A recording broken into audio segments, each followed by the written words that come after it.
Hello student, आज हम करेंगे कंपनी अकाउंट्स में forfeiture and reissue of shares. जैसे कि मैंने फॉरफीचर के बारे में बताया और इससे पहले हमने शेयर्स के बारे में सीखा कि कंपनी अपनी कैपिटल कैसे गेट करती है पब्लिक को शेयर इशू करके। शेयर इशू करने के पीछे पर्पज क्या होता है?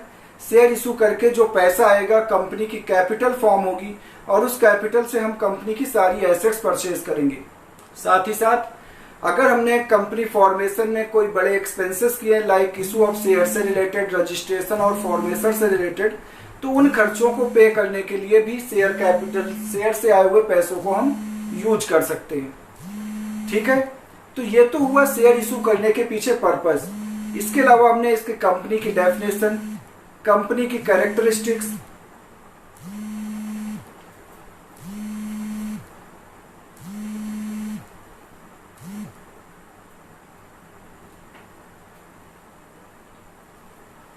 कंपनी की डेफिनेशन, कंपनी की कैरेक्टरिस्टिक्स, ये सब अब कुछ हमने सीखा। इसके साथ ही साथ हमने शेयर इशू करने के पीछे हमारा पर्पज क्या है वो पर्पज हमने सीखा।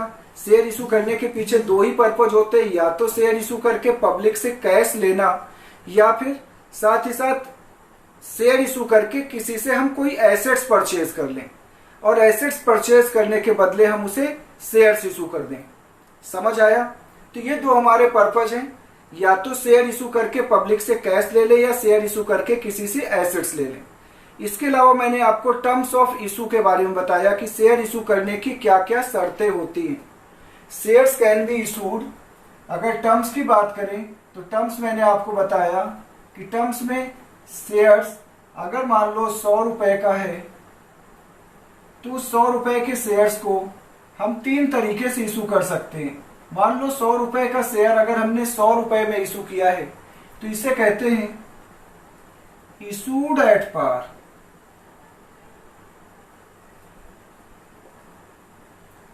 और अगर 100 रुपए का शेयर 100 से कम पे इशू करें, मान लो 90 रुपीज में हम इशू करते हैं, तो इसे कहते हैं इशूड एट डिस्काउंट।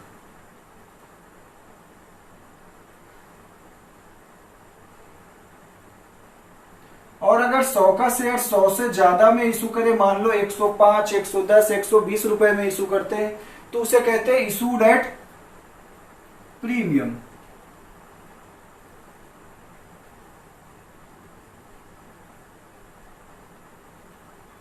तो इस तरीके से कंपनी शेयर इशू कर सकती है। तो प्रीवियस क्लासेस में हमने ये टर्म्स ऑफ इशू के बारे में भी सीखा।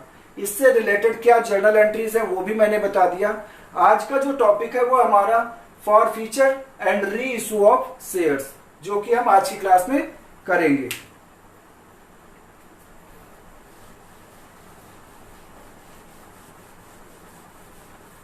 तो सबसे पहले समझते हैं कि फॉरफीचर का मतलब क्या होता है।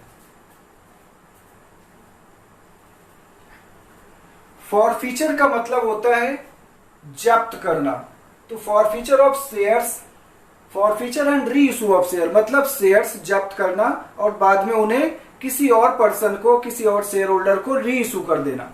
तो अब समझना यह है कि कंपनी शेयर जब्त क्यों करती है, क्यों कंपनी किसी का पैसा जब्त कर लेती है। तो उसके पीछे रीजन क्या है कि जब कोई शेयर होल्डर डिफॉल्ट करता है इन payment of his call money. Call money का मतलब क्या होता है कि नॉर्मली जैसे जो कंपनी है और उसका शेयर 100 रुपए का है, ध्यान से समझना। मान लीजिए कोई कंपनी है जिसका शेयर 100 रुपए का है, तो कंपनी चाहे तो ये 100 रुपए वन टाइम में मांग सकती है कि आज ही आपने शेयर्स परचेज किए और पूरे 100 रुपीज आज ही दे दो। या कंपनी चाहे तो इसे इंस्टॉलमेंट पे पैसा मांग सकती है। और वो कैसे? तो इंस्टॉलमेंट मान लीजिए हम ऐसे बना लेते हैं 220 प्लस 30 प्लस 30 प्लस 20, इस तरीके से। अब मान लीजिए ये 20 रुपीज का नाम हमने दिया एप्लीकेशन, कि जब आप कंपनी में अप्लाई करेंगे तो एप्लीकेशन मनी के साथ, एप्लीकेशन के साथ आपको 20 रुपीज भेजने हैं। इसके बाद जब कंपनी आपको शेयर अलॉट करेगी 2-3 महीने बाद, तो आपको उसे बोला जाएगा अलॉटमेंट। तो आपको 30 रुपए अलॉटमेंट के टाइम देना है।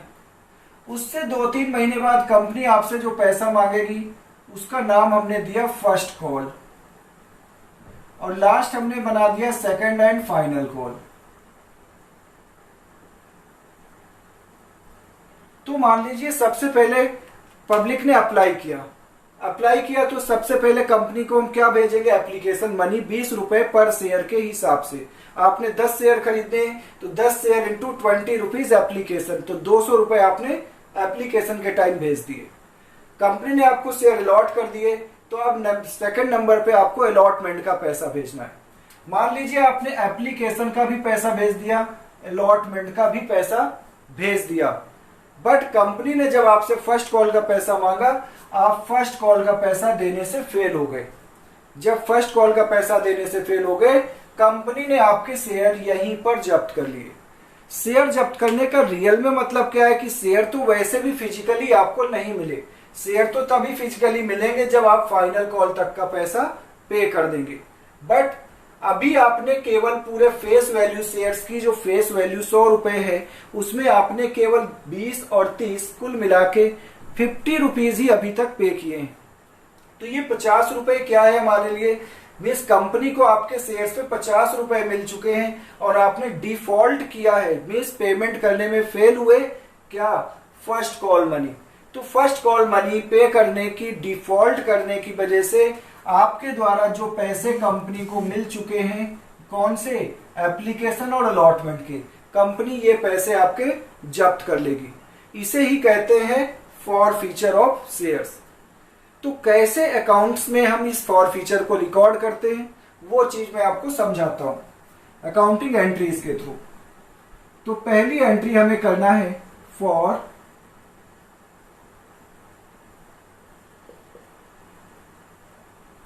Forfeiture of shares. जब कंपनी शेयर्स फॉरफिट करती है तो उस टाइम क्या होता है, इससे पहले जब हमने एप्लीकेशन अलॉटमेंट का पैसा दिया तो जितना पैसा आपने पे किया उतनी अमाउंट से आपकी कैपिटल क्रेडिट हो चुकी है, मीन्स बढ़ चुकी है। और जब फर्स्ट कॉल का पैसा ड्यू किया गया होगा उस टाइम भी कैपिटल अकाउंट को क्रेडिट किया गया होगा, क्योंकि फर्स्ट कॉल आपने ड्यू जब किया होगा तो एंट्री क्या किया होगा,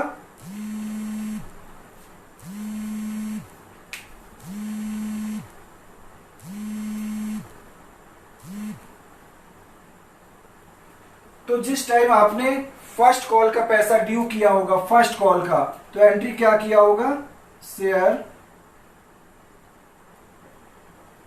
first call account debit to share capital account.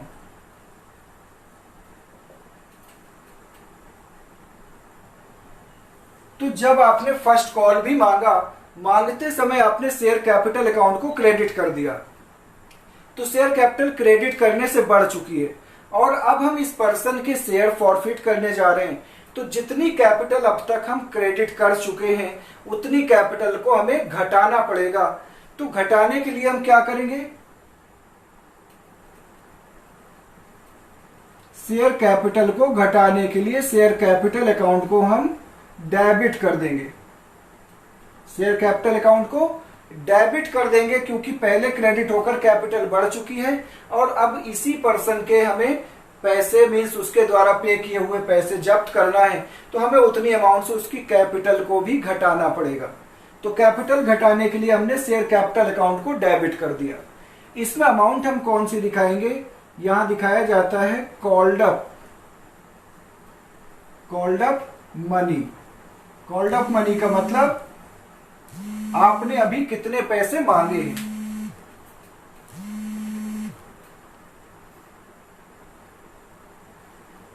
अभी तक आपने टोटल कितने पैसे मांगे हैं वो यहां पर कॉल्ड अप मनी में आपको दिखाना है, ठीक है। अब आपने यहां तो दिखा दिया कि शेयर कैपिटल अकाउंट डेबिट जितने पैसे अब तक मांगे, जैसे मांगे कितने हैं हम यहां पर ब्रैकेट में कैलकुलेशन करते हैं। आप देखें कि अब तक हमने कितने पैसे मांगे हैं, 20 रुपए एप्लीकेशन के, 30 रुपए अलॉटमेंट के जो कि मिल चुके हैं और 30 रुपए फर्स्ट कॉल भी हमने मांगा है। मांगने का मतलब कि टोटल अब तक हमने इधर से लेकर कितने पैसे मांगे, 20 रुपए एप्लीकेशन, 30 अलॉटमेंट, 30 रुपए फर्स्ट कॉल। टोटल अगर आप करें तो टोटल हमने 80 रुपीज पर शेयर मांगे। तो यहाँ नंबर ऑफ शेयर्स मान लीजिए 1000 शेयर मिस्टर एक्स ने 1000 शेयर के लिए अप्लाई किया था। तो उन 1000 शेयर पे मिस्टर एक्स से 1000 शेयर्स पे मिस्टर एक्स से अब तक कितने पैसे मांगे गए? टोटल 80,000। ठीक है, जो मांगे थे जितने से कैपिटल अकाउंट मिस्टर एक्स का हमने क्रेडिट कर दिया था उतने से हमने डेबिट कर दिया। अब जो पैसे मिस्टर एक्स ने दे दिए वो पैसे हमें जब्त कर लेना है। तो जब्त करने के लिए क्या दिखाएंगे? Shares forfeited account. Share forfeited account में क्या दिखाते हैं? जो पैसा अब तक मिल चुका है, जो हम जब्त करने जा रहे हैं, मीन्स मनी रिसीव्ड। हम जब्त क्या करेंगे? जो पैसे हमें अब तक मिल चुके हैं वो हमें जब्त करना है। तो पैसे कितने मिल चुके हैं? 1000 शेयर्स पे 80 रुपए हमने मांगे हैं टोटल, जिसमें से मिले कितने हैं? ये 50 रुपए हमें मिल चुके हैं। तो हम 50 रुपए पर शेयर के हिसाब से टोटल 50,000 रुपीज मिस्टर एक्स के जब्त कर लेंगे। अब इसके बाद जो हमने जब्त किया वो तो शेयर फॉरफिटेड अकाउंट में दिखा दिया, जबकि जो पैसे नहीं मिले वो भी रीजन हमें बताना है कि हमने इस पर्सन के शेयर क्यों जब्त किए, क्योंकि इसने शेयर फर्स्ट कॉल के पैसे नहीं दिए, इसलिए हमें शेयर फर्स्ट कॉल अकाउंट को क्रेडिट करना है।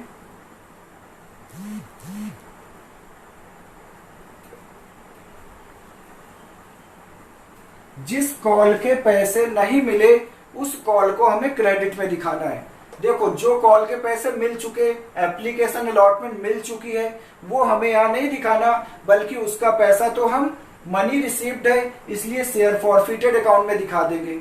बट फर्स्ट कॉल के पैसे हमें नहीं मिले तो हमें यहाँ रीजन देना है कि हमने इस पर्सन के शेयर जब्त क्यों किए, क्योंकि शेयर फर्स्ट कॉल के पैसे हमें नहीं मिले। कितने नहीं मिले वो भी बताना है कि 1000 शेयर्स पे 30 रुपीज के हिसाब से टोटल 30,000 रुपीज हमें नहीं मिले। तो ये तो हुआ फॉरफीचर की एंट्री, जिसमें हमने ये बताया कि मिस्टर एक्स के 1000 शेयर हमने फॉरफिट किए कर लिए for non payment of first call money. First call के पैसे ना आने की वजह से हमने इसके शेयर जब्त कर लिए। अब ये जो शेयर हमने जब्त किए हैं, यहाँ नरेशन में भी हमें बता देना है, लिखना है कि बीइंग, यहां पे नंबर ऑफ शेयर्स मेंशन करना, मीन्स 1000। तो means being 1000 shares of ₹100 each. कितने का शेयर है? 100 का। 100 each are forfeited for non payment. किस लिए हमने जब्त किए? क्योंकि पेमेंट नहीं मिली। तो फॉर नॉन पेमेंट ऑफ कौन सी कॉल नहीं मिली? First call. For non payment of first call money on कितने शेयर्स पे? 1000 शेयर्स पे, या इतना भी लिख देते हैं तो सफिशियंट है। अब आपने शेयर फॉरफिट कर लिए, जब्त कर लिए। अब क्या करें इन शेयर्स का? हमारे पास दो ऑप्शन है कि जो शेयर हमने 1000 शेयर मिस्टर एक्स के फॉरफिट किए, ये शेयर्स या तो हम इन्हें कैंसिल करके फाड़ कर फेंक दें, या फिर यही शेयर्स हम किसी और पर्सन को इशू कर देते।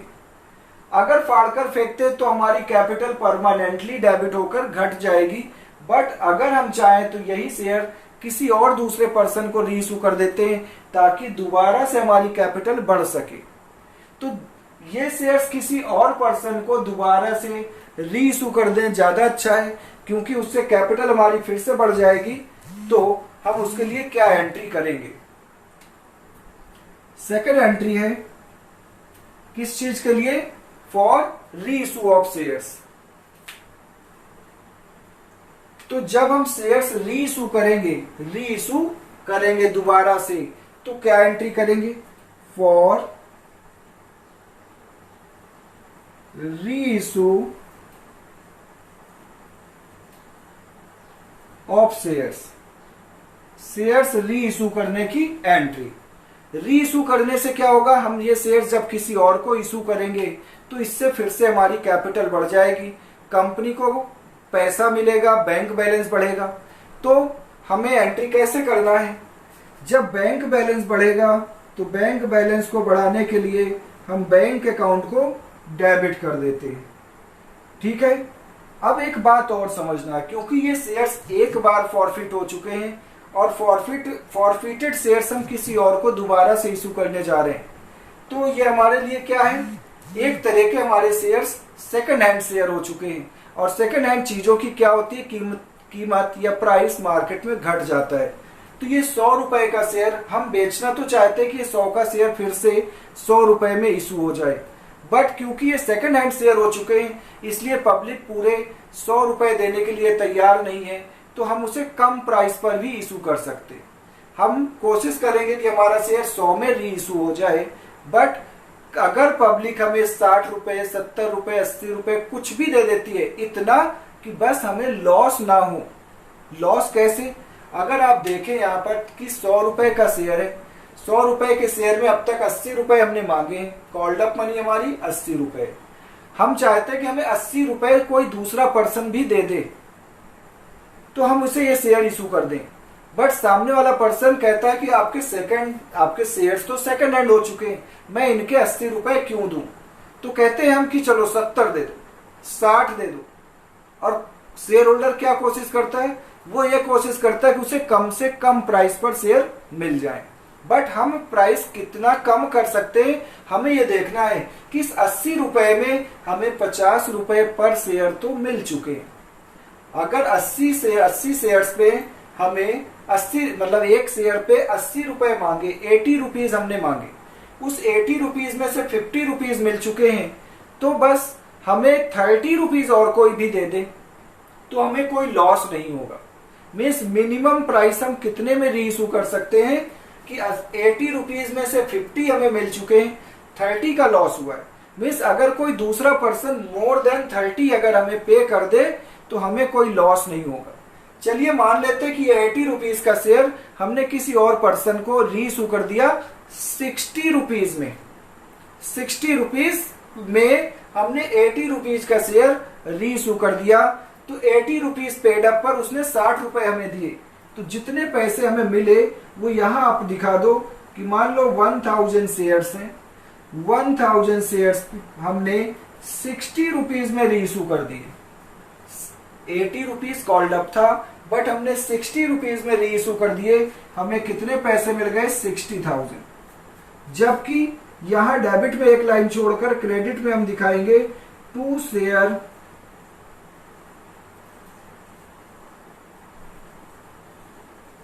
Capital account. Share capital account में कितना दिखाएंगे, तो शेयर कैपिटल अकाउंट में पेड अप वैल्यू आती है, पेड अप वैल्यू। अब अगर हमने ये जो शेयर 60 रुपीज में दिया है, ये हमने 80 रुपीज पेड अप बोलकर दिया। 80 रुपीज पेड अप बोलकर देने का मतलब क्या है कि आप हमें 60 रुपीज दे दीजिए, बट आपकी तरफ से 80 रुपीज पेड माने जाएंगे। अगर 80 रुपीज पेड माने जाएंगे तो बाकी बचे 80 के बाद कितने बचे, 20। ये 20 रुपीज जब हम बाकी लोगों से मांगेंगे तो आपसे भी बचे हुए 20 मांगेंगे। ऐसा 20 मांगा कब जाएगा, अगर हमने उसे कितने पे दिया, 80 रुपीज पेड अप के नाम से दिया है। तो यहां पर तो आप 1000 शेयर्स पर 80 रुपीज दिखाएंगे, 80 से कम नहीं दिखा सकते। क्यों, क्योंकि जितनी मनी पब्लिकली सबसे हम मांग चुके हैं उतना तो पेड अप होगा ही। कभी भी कॉल्ड अप अमाउंट से पेड अप अमाउंट कम नहीं हो सकता, क्योंकि इतने रुपए तो पब्लिकली सबसे मांगे जा चुके।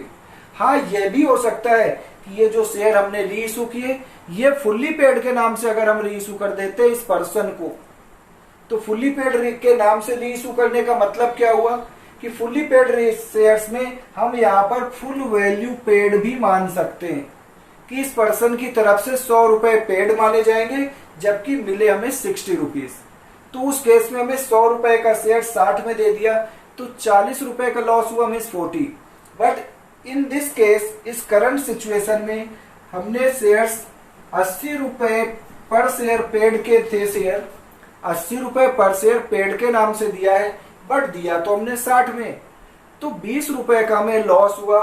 उस लॉस को यहां डेबिट में दिखाएंगे, शेयर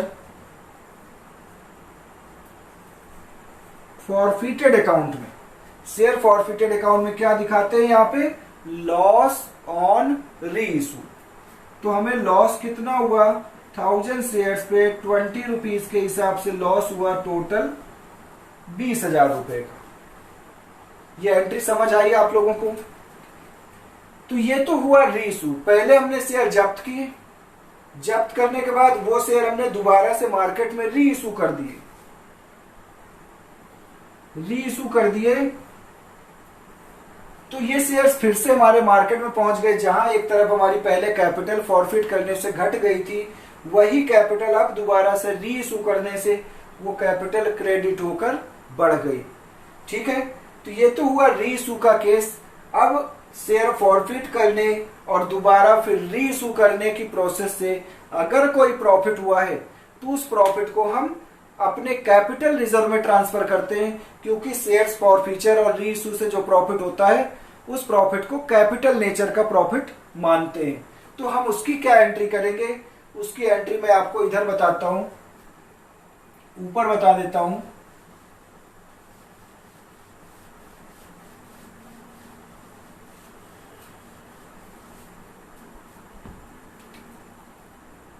तीसरी एंट्री मीन्स फर्स्ट आपकी ये है, सेकंड ये है, थर्ड एंट्री नीचे जगह नहीं है इसलिए मैं ऊपर बता रहा हूं। फॉर प्रॉफिट ऑन री इशू ऑफ शेयर्स। री इशू करने से हमें कितना प्रॉफिट हुआ ये जानना है। तो देखो, जो शेयर्स फॉरफिट करने पर हमें प्रॉफिट हुआ वो हमने कौन से अकाउंट में दिखाया है, शेयर फॉरफिटेड अकाउंट में।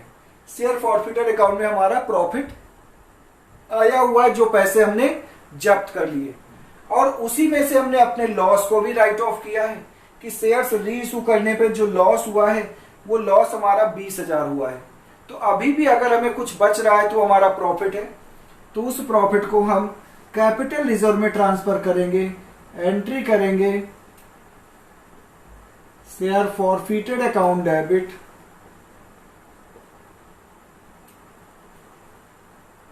To capital reserve account.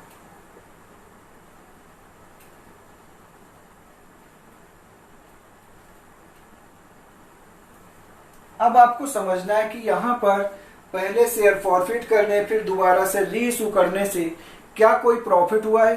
अगर प्रॉफिट हुआ है तभी ये एंट्री होगी, अगर प्रॉफिट नहीं हुआ तो ये एंट्री नहीं करेंगे। जरा देखें प्रॉफिट कितना हुआ है। तो देखो, हमने कितने शेयर्स री इशू किए, हमने पूरे 1000 शेयर्स री इशू किए। तो सबसे पहले पूरे 1000 शेयर्स यहां पे ले लो इनटू, क्योंकि हमें प्रॉफिट किस पर निकालना है, री इशू पर, और री इशू है 1000 शेयर। आपको यहाँ पर यह भी बात ध्यान देना है, ऐसा जरूरी नहीं है कि अगर हमने 1000 शेयर्स फॉरफिट किए तो पूरे 1000 शेयर्स ही री इशू हो जाए। हो सकता है अभी 800 शेयर्स, 700 शेयर, 500 शेयर्स री इशू हुए हों। तो जो प्रॉफिट हम री इशू का निकालेंगे, ये प्रॉफिट जो री इशू का निकालेंगे वो केवल री इशूड शेयर पे निकाला जाता है, ना कि फॉरफिटेड शेयर्स पे। मान लीजिए यहीं पर अगर 1000 शेयर हमने फॉरफिट किए बट अभी री इशू हमारे केवल 600 शेयर हुए, तो प्रॉफिट ऑन री इशू भी 600 शेयर्स पर ही निकालेंगे। तो यहां पर सबसे पहले क्या लिखना है आपको, नंबर ऑफ शेयर्स री इशूड, जो कि हमने माना पहले केस में कि हमने 1000 पूरे शेयर्स ही री इशू कर दिए। फिर यहां पर हमें प्रॉफिट निकालना है कि पर शेयर हमने कितने पैसे फॉरफिट किए। तो देखो, पर शेयर हमने कितने पैसे फॉरफिट किए थे, पर शेयर हमने पूरे 50 रुपए फॉरफिट किए थे। ये हमारा प्रॉफिट है 50 रुपए। तो ये 50 रुपए का हमें प्रॉफिट हुआ था जब्त करने से, शेयर फॉरफिट करने से। बट हमें लॉस कितना हुआ शेयर्स री इशू करने में, ₹20 पर शेयर का लॉस हुआ, क्योंकि ₹80 का शेयर, 80 का शेयर था, कॉल्ड अप मनी 80 थी, ₹80 का शेयर ₹60 में इशू किया तो लॉस हुआ ₹20 का। तो हम ₹50 का जो प्रॉफिट हुआ है उसमें से ₹20 का आप लॉस घटा दो, तो अभी भी हमें ₹30 पर शेयर का प्रॉफिट हुआ, और ₹30 इंटू 1000 30,000 रुपीज का टोटल प्रॉफिट हुआ है। तो ये जो प्रॉफिट हुआ है ऑन री issue of share, capital nature का प्रॉफिट है, और बिजनेस के सारे ही प्रॉफिट जो कैपिटल नेचर के होते हैं वो कैपिटल रिजर्व अकाउंट में ट्रांसफर करते हैं, ना कि प्रॉफिट एंड लॉस अकाउंट में। तो इस पे हम नरेशन लिख देंगे कि बीइंग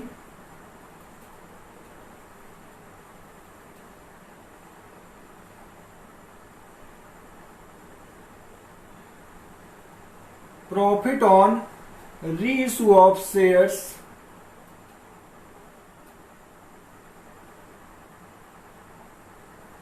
is transferred to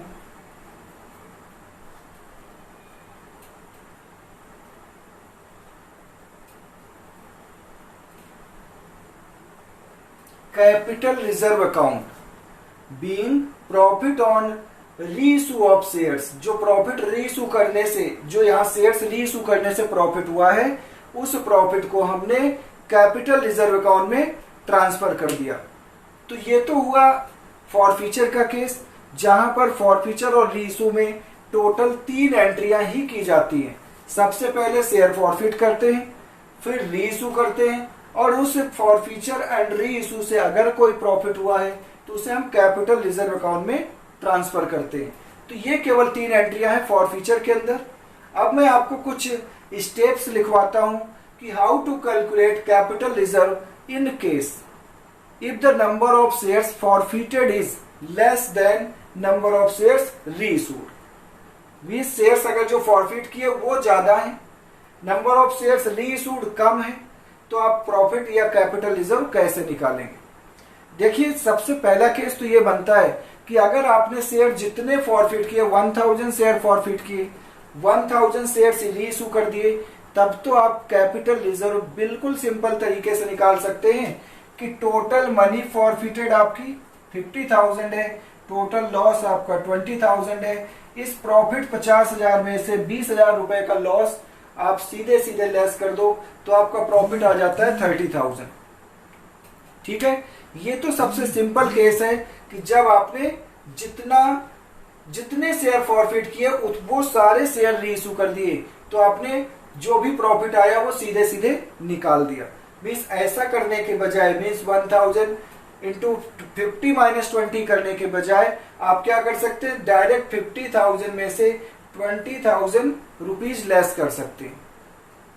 ये कब करना है? जब आपके नंबर ऑफ शेयर्स फॉरफिटेड और रीइशूड सेम हो, मीन्स दोनों जगह आपने जितने शेयर फॉरफिट किए सारे ही रीइशू कर दिए। बट सिचुएशन आपकी चेंज हो जाती है कब? कि अगर फॉरफिट तो ज्यादा शेयर किए बट रीइशू कम किए, मान लीजिए 800 या 700 शेयर्स रीइशू किए, तो उस केस में कैपिटल रिजर्व कैसे निकालेंगे? शॉर्टकट तरीका तो ये है, बट अगर आप कोई फॉर्मूला लगाना चाहें तो मैं आपको उसका फॉर्मूला भी बताता हूं। तो आई थिंक आपने इसे नोट कर लिया होगा, मैं आपको इधर साथ में फॉर्मूला बताता हूं। इधर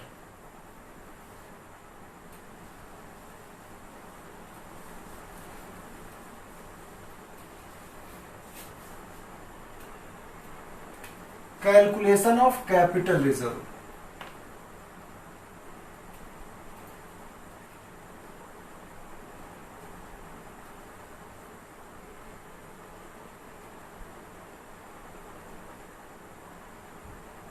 कैपिटल रिजर्व की कैलकुलेशन कैसे करें, मीन्स कैपिटल रिजर्व कैसे निकालना है? तो पहली सिचुएशन क्या थी? पहली सिचुएशन की व्हेन ऑल द, या फिर मैं इधर आपको नहीं दिख रहा होगा, मैं पूरा मिटा देता हूं फिर आपको समझाता हूं।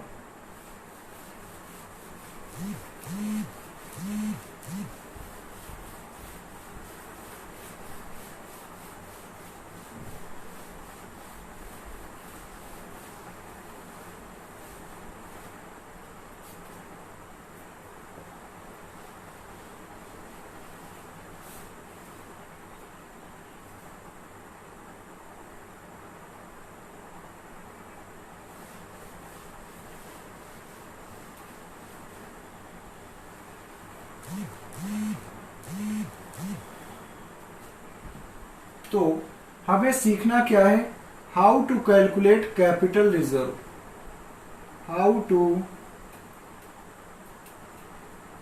Calculate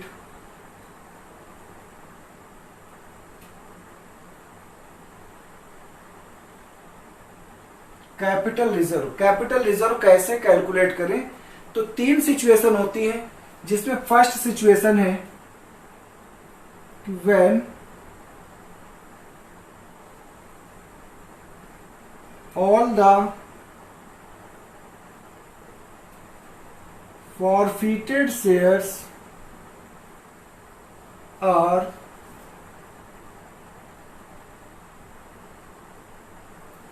reissued। फर्स्ट सिचुएशन क्या है कि जब हमने सारे ही फॉरफिटेड शेयर्स रीइशू कर दिए, हमने 1000 शेयर फॉरफिट किए और पूरे ही रीइशू कर दिए, तो कैपिटल रिजर्व कैसे निकालेंगे उस केस में, capital reserve is equal to total money forfeited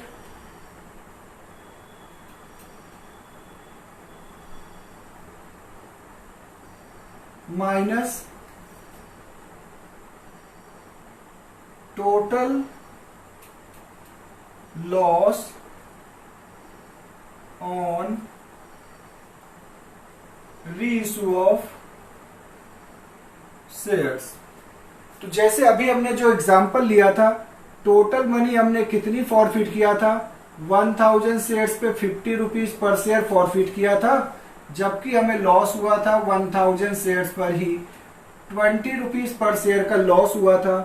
तो प्रॉफिट कितना आ गया था, प्रॉफिट आ गया था डायरेक्ट आपका, देखो यहां से 1000 शेयर दोनों जगह सेम है शेयर्स, जिसमें से 50 रुपए पर शेयर आपने फॉरफिट किए और लॉस हुआ आपका 20 रुपए, तो फायदा हुआ 30 रुपए। तो 1000 शेयर्स पे टोटल 30,000 का प्रॉफिट हुआ। ये तो फर्स्ट केस है कि जब हमने सारे ही फॉरफिटेड शेयर्स रीइशू कर दिए। सेकंड केस है व्हेन ऑल द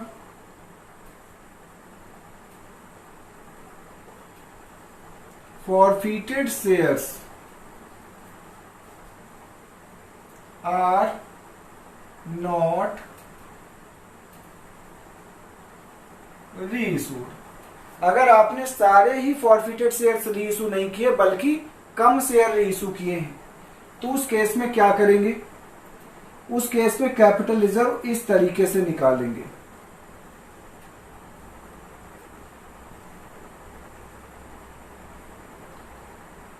ठीक है, देखो केस क्या है, मान लीजिए आपने 1000 शेयर फॉरफिट किए बट केवल 600 शेयर ही रीइशू किए, तो प्रॉफिट कैपिटल रिजर्व में कैसे निकालेंगे, मीन्स कितना कैपिटल रिजर्व आएगा।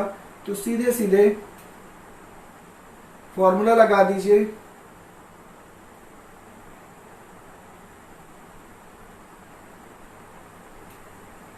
टोटल मनी फॉरफिटेड अपॉन में total shares forfeited into number of shares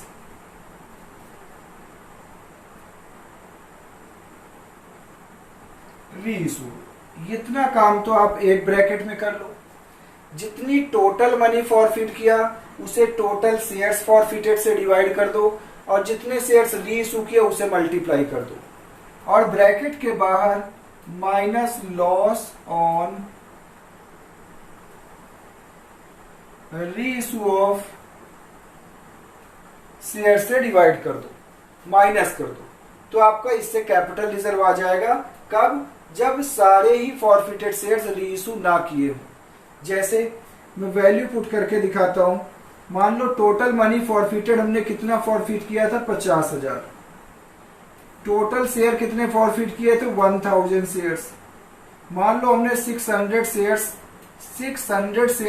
1000 में से केवल 600 शेयर्स ही रीइशू किए और 600 शेयर्स पर लॉस ऑन रीइशू कितना आया है, 600 शेयर्स पे मान लो 20 रुपए का हमें लॉस हुआ है। तो इसे सॉल्व करके हमारा कैपिटल रिजर्व आ जाएगा। जैसे यहां से अगर हम 3 जीरो से 3 जीरो काट देते हैं तो 6 पंजे 30, 30,000 में से आप 12,000 घटा देते हो तो आपका 18,000 रुपए का कैपिटल रिजर्व आया। या इसी का एक और तरीका है, दूसरा अल्टरनेटिव वे, कि डायरेक्ट आप कर सकते हो number of shares reissued bracket में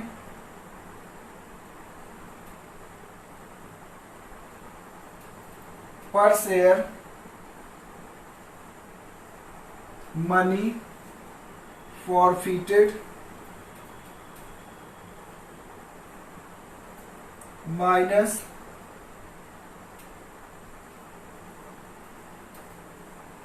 पर शेयर लॉस ऑन रीइशू।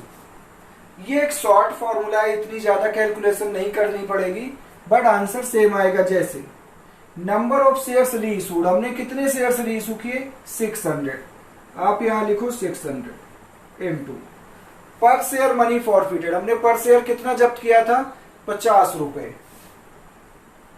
50 रुपए पर शेयर जब्त किया था, वो हमने दिखा दिया। माइनस लॉस ऑन रीइशू कितना हुआ था, हमें 20 रुपए पर शेयर का लॉस हुआ था, वो आप घटा दो। तो 50 में से 20 घटा दिया, 30 रुपए का प्रॉफिट है। 30 रुपए का प्रॉफिट 600 शेयर्स पर कितना बनता है, वो बनता है आपका 18,000 रुपीज। तो आप देखो कि चाहे इस तरीके से इस फॉर्मूले का यूज करके आप कैपिटल रिजर्व निकालो तो भी 18,000 आता है, या एक दूसरा तरीका ये अल्टरनेटिव वे है,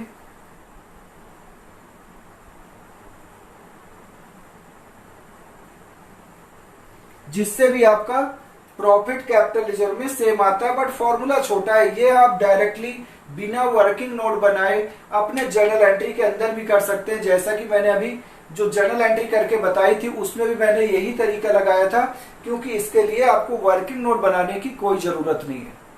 ठीक है, तो आपको दोनों ही तरीके का फॉरफिचर रीइशू मैंने आपको बता दिया। अब इसके बाद जो तीसरे तरीके का कैपिटल रिजर्व की कैलकुलेशन थर्ड केस है, वो थर्ड केस केवल प्रोराटा के अंदर बनता है, और प्रोराटा का मतलब क्या होता है, प्रोपोर्शनेट अलॉटमेंट। तो वो थर्ड केस में आपको प्रोराटा के अंदर बताऊंगा कि कैपिटल रिजर्व उस थर्ड सिचुएशन में कैसे निकालते हैं, जब आपके नंबर ऑफ शेयर्स फॉरफिटेड तो ज्यादा है, नंबर ऑफ शेयर्स रीइशूड आपके कम है। मान लीजिए कि आपने 1000 फॉरफिट किए, बट रीइशू तो आपने केवल 600 किए। बट यहां पर अगर आपने दो कैटेगरी के लोगों के शेयर फॉरफिट किए, मान लीजिए एक के शेयर आपने 600 फॉरफिट किए, या मान लो कि एक के 700 शेयर फॉरफिट किए, दूसरे के 300, कुल मिला के 1000 शेयर आपने फॉरफिट किए, और उन 1000 शेयर्स में से आपने मान लो 800 शेयर्स रीइशू किए।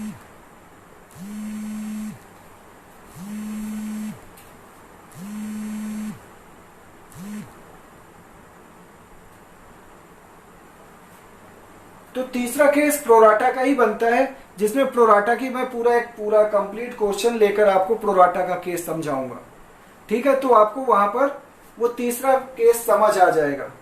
ठीक है, अभी आज के लिए इतना ही, अगली क्लास में प्रोराटा की लेकर आता हूं। तब तक आप सब अपना ध्यान रखें। अगर अभी तक आपने हमारा चैनल सब्सक्राइब नहीं किया, यूट्यूब चैनल कॉमर्स एकेडमी है, तो आप उसे हमारे YouTube चैनल कॉमर्स एकेडमी को सब्सक्राइब करें, और वहां पर आपको हर टॉपिक से रिलेटेड कंप्लीट वीडियो विद